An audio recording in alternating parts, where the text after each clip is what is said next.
Hi, I'm Michael Stittle. And I'm Nik Nanos. Nick, we made it to the end of the year. It's our last episode. Unbelievable. Yep. And so in this episode, we're gonna take a look back at some of the amazing predictions you've made through the season, and take a look at the year ahead as well. We're also going to take a look at the major news of this week. Statistics Canada announced that inflation is up to 4.72%, the highest it's been since 1991. We're going to look at a provincial checkup with Nova Scotia and across the pond in the United Kingdom. So let's get started. Inflation, everyone's pocketbook is hurting. You've got some interesting numbers on how Canadians feel about paying the bills these days.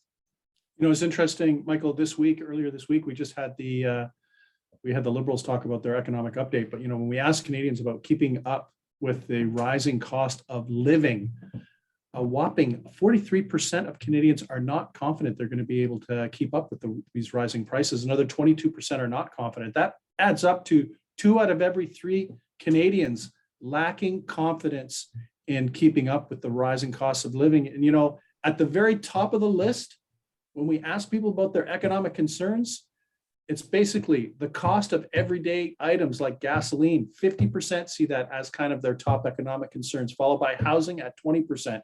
So, you know what? This is on the agenda. People are worried about being able to pay the bills. They're worried about being able to pay for the groceries, for the gas, for the energy. And also, they're worried about the rising cost of housing. So, regardless of how the Liberals are trying to portray what I'll say the future as positive, as Minister Freeland has, there's a lot of Canadians that are just worried about being able to pay the bill right now. It's interesting. You wonder, how is the political leadership paying attention? And I saw some back and forth in the House of Commons the other week where Chrystia Freeland said that, inflation is a global problem, and in Canada, we know the solution for it. But I remember the 90s. It was a pretty grim time, and 4.72% is quite high. Oh, absolutely. The thing is that the thing to watch are interest rates. Will interest rates go up, and what will be the longer term guidance and viewpoint from the Bank of Canada? There's no good news on this front. I guess you can say with inflation being up that the economy is heating up. It'll be good news for the government because it'll be, as the prices of things go up, they'll be able to collect more sales tax on that, which is what I think the Liberals are hoping for in 2022 and 2023. But the fact of the matter is that price of housing is going up, and the cost of housing, the price of energy is going up. People are worried about the cost of groceries. It's Christmas time. And I think right now, it would probably be better for all of our political leaders, not just the Liberals, but the Conservatives and the New Democrats, to say, hey, this is a problem. And here's what you can expect for the coming year. Saying that we're doing better than some other countries, that our debt to GDP ratio is better than other G7 countries is nice. But you know what? If you got to buy milk this week, this doesn't really help. Yeah. So I think all the federal parties should be taking this as a signal to focus on the economy, what the strategy will be on inflation, what will the post-pandemic, and can we say post-pandemic? Because I hope so, Nick. I hope the so. O word, One day. O word, Omicron, right? Holy moly, guacamole! Like we're dealing now with another variant, and that's another level of uncertainty in all of this. Speaking of this new variant of concern, Omicron, we are, it's time for a provincial checkup, and in Nova Scotia, there's a new premier, Tim Houston. And there's, that province is definitely dealing with a rise in cases. How is this new premier doing? Seems to be doing pretty well. Tim Houston, leader of the Progressive Conservative, and as he would say, not to be confused with the Conservative, but Progressive Conservative Party of Nova Scotia, won the election last time, running on a fairly progressive platform, focusing on, go figure, a progressive conservative leader focusing on healthcare and delivering better healthcare to Nova Scotians, was rewarded with a pretty good mandate. In the latest tracking from my friends at Narrative Research based in Halifax, when they asked on how satisfied or dissatisfied people were with the provincial government, Premier Houston's that he leads, 67% were satisfied to one extent or another. Only 22% were dissatisfied, according to Narrative Research. Hmm. So right now, at least, or at least leading into this outbreak, pretty good. But this is his first real test. He hasn't really made any mistakes. He's been cruising on a bit of a honeymoon. His handling of the Omicron variation in Nova Scotia will be the first test of his government. And you know what, Michael? You know, Atlantic Canada, Nova Scotia, New Brunswick, PEI prided themselves on the Atlantic bubble and fighting off the virus. It's going to see how they make out in this round of dealing with the pandemic. I also see in the headlines there's a university campus outbreak in Nova Scotia, which seems like a pretty big challenge for him. Yeah, well, the thing is that at least what's being reported in the news, at least, is that Saint FX is one of the clusters of the outbreak, and it's kind of interesting. When you read the media, there's a lot of finger pointing going on. Are there students having parties? Does it have to do with the legendary X-ring ceremony that happened to happen around the same time as this outbreak? But this is where Premier Houston's going to have to step in and kind of give guidance, especially since it's the Christmas season. So, it's, I think, sad to say, there's going to be a little bit of Omicron virus hangover, whatever you want to call it, anxiety as part of the holiday season coming up. I should note too, the X-ring ceremony, they say that they followed all proper COVID-19 protocols. So I think it's sort of the before and after whatever happened that may have been linked to the outbreak. So across the pond now, Nick, for our international checkup, British Prime Minister Boris Johnson, I mean, he's been dealing with this pandemic since it started. He's really having a tough time lately. We're really seeing Omicron take off in the UK. He's really hit some political turbulence. I know that I say that a lot with Boris Johnson, but this time it seems pretty severe. How does it look for him right now? Is this because of his hair? Is that why you use the turbulence? I'm actually. I mean, are you visualizing a wind tunnel? Kind of. I'm kind of jealous of his hair, to be honest. Fly away. He kind of has more hair than me, but. Sorry, I know I didn't know that was a sensitive topic. But anyways, Boris Johnson dealing with a number of things. First of all, this Brexit thing isn't panning out like he had wanted. He's still trying to deal with the French and the Europeans on kind of fishing rights. Luckily the UK economy hasn't been doing that bad, but he's been dogged with these controversies about these staff Christmas parties at 10 Downing Street. And check out this. This is a killer trend line when you look at the ballot numbers in the UK for the national ballot. Back in October, the Conservatives were like at around 40%. Now they've gone down to the low 30s, and the Labour Party now has, depending on which day it is, anywhere from a 7, 8, or 9 point advantage. And a lot of this has to do with what I'll say, Boris Johnson being back on his heels. Not just because of Brexit, but with this Omicron virus, people are just fundamentally upset, that there was a staff party that basically seems to have disregarded what politicians were telling everyone else in the United Kingdom, which was not to have these types of parties and to be much more careful when it comes to interactions and respecting the health rules. In terms of political leaders not doing what they're telling other people to do, we had a taste of that last year here in Canada, Nick. Are we going to see that again, do you think? Well, not if they're watching this podcast. They shouldn't be. Here's a message to any legislators or elected officials or their staff who are watching or tuning into the Trendline podcast. Don't do it. Don't travel. Don't go out. Don't be pictured at a party. Respect the rules. If you want to lay down the law and the rules that are best practices to keep our communities safe, you've got to live by them, not just publicly, but you've got to live by them privately. So how about this? If any politician does decide to break the rules, I suggest that it's okay for Canadians to show up with pitchforks at their front door. Because come on, we've been in this pandemic for a while. You should know better. Yeah. Very well said, Nick. Well, I think we're gonna take a quick break now, but when we come back, we're gonna check in on how you've done with your predictions for 2021, and we will look ahead to the year 2022.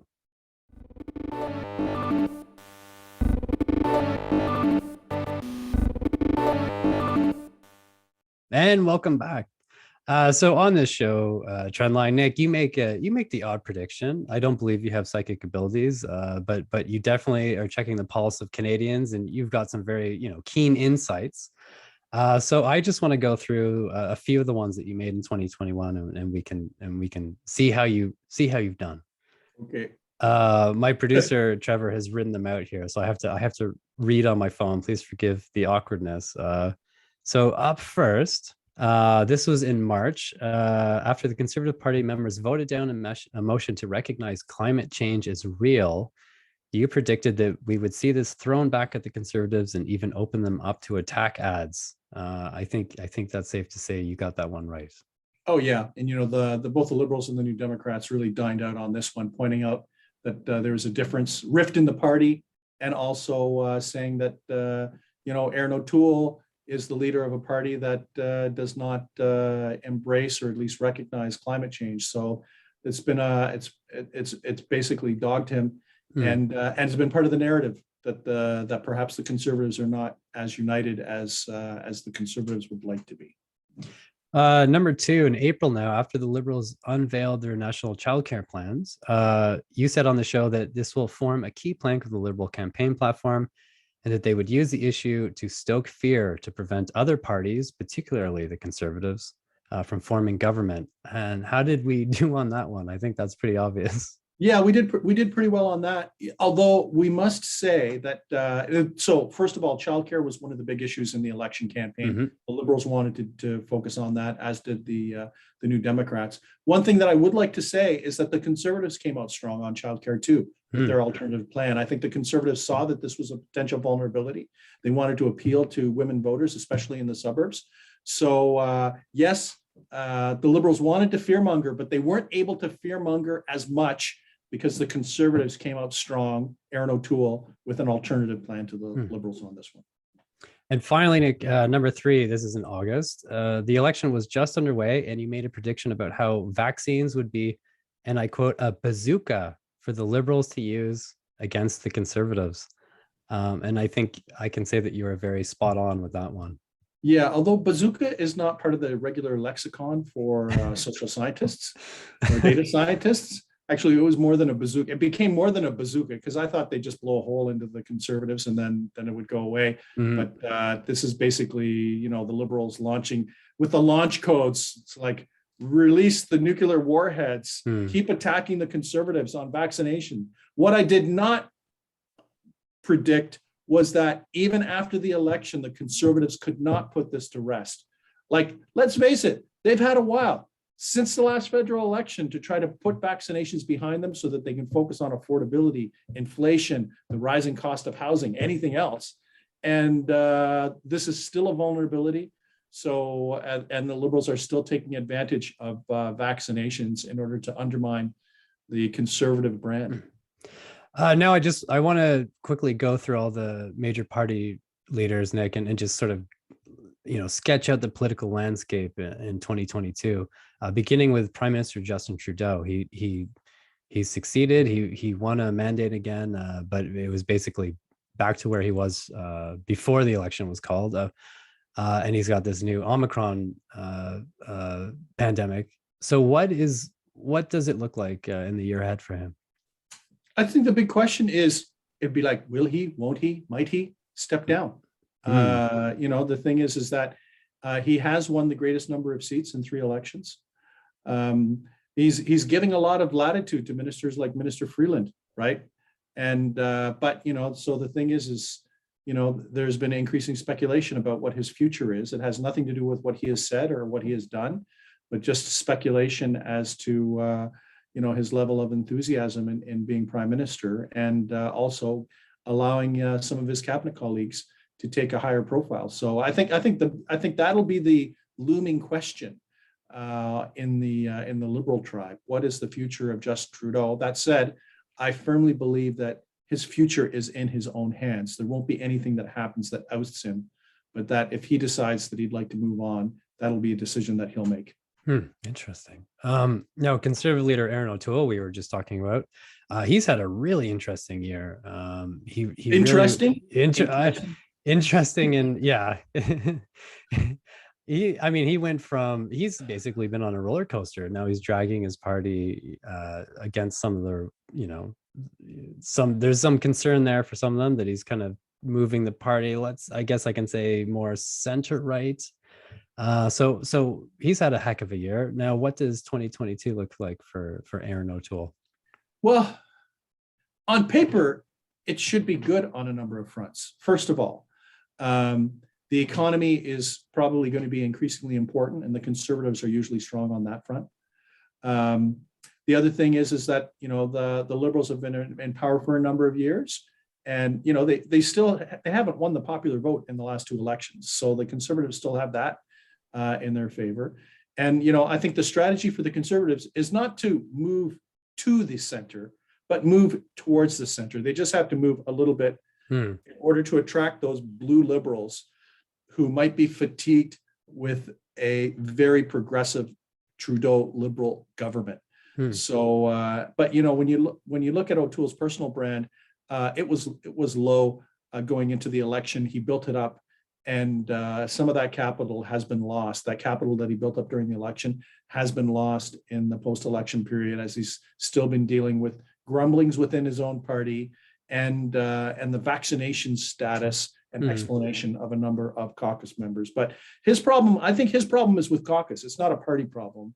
It's not a rank and file problem. I don't even think it's a Conservative voting problem. His problem is his caucus, because his caucus is much more right-wing than average Conservative voters, much more socially conservative than average Conservative voters. That's the circle. That's the circle that he's got to square. So on that note, Nick, he avoided a leadership review vote, but it sounds like from what you're saying that he will continue to be fighting against some of his caucus members next year. Oh, absolutely. I think he's got to put this vaccination thing to rest. Man, if he can't put it to rest, and let's face it, you don't need a poll to know that 85% of Canadians have received the vaccination. Like, come on, who do you want to vote for you, the 85% or 15%? And you know what? You don't need to be like a New York lawyer to figure out, I think maybe we should be going after the 85% of Canadians, whoever they happen to be, not the 15% who are vaccine hesitant. No, NDP leader Jagmeet Singh, it seems like his party is exactly where they've been for the past couple of years. Is that safe to say? Yeah, not good, not bad, right? He's well positioned. I think for Jagmeet Singh, he's got to hope that the Liberals have a misstep, that they have a scandal, that something undermines the Liberal brand, and the New Democrats become the progressive alternative. Singh's personal brand is still pretty strong, so their hope has to be a Liberal misstep. Haven't seen that yet, but you know what? Don't underestimate the ability of governments to mess things up, and we'll see something happen in 2022. For sure, it'll be interesting to see who the beneficiary might be. Will it be Aaron O'Toole or Jagmeet Singh? How about Bloc Québécois leader Yves-François Blanchet? Is there any momentum behind him, or is it basically treading water? Well, I think he's in a good spot because his numbers at least remain solid in the province of Quebec. The thing is, I think for him, he's got to decide what he wants to try to deliver and advocate for in Quebec in the federal House of Commons in order for him to show some wins. So there's an upside for him, but he's got to see whether he can use any leverage to squeeze anything out of Quebec, out of the federal government, that is, for his home province that he represents. We spent a lot of time discussing the Green Party, and they have an interim leader, Emma Kuttner.